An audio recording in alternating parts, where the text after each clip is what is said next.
Oke, ini selanjutnya cara memasukkan beras ke dalam tempat ketupat tadi yang udah dibuat. Diisinya jangan terlalu penuh karena nanti bisa keras, nasinya nggak masak mentah. Jadi mentah setengah, diisinya agak longgar ya. Separuh. Ya. Bukan separuh. Ya. Ini ketupat Aceh. Ini ibu dah lah, Ini ramadhan sih, Ini ke beta, bukan? ada anak gadis nih yang buat, biasanya nanti enak. Ya, asik.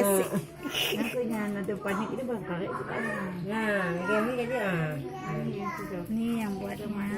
kan mie itu tapi banyak kah? Mie ada aluminium kan ada. Belum aku mau ya kan.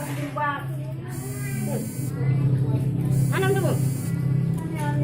Tidak ada nyong.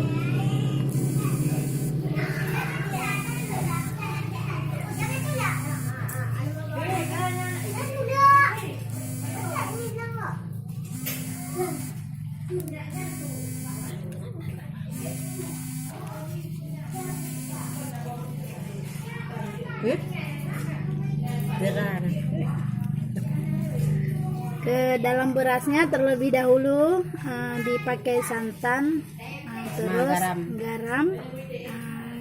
garam secukupnya aja, nggak perlu banyak kali, nanti akan asin.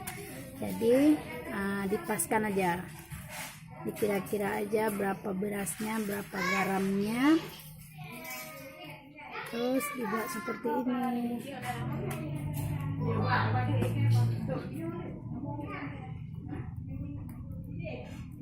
Ini ibu yang buatnya. Ini lagi ibu yang buatnya.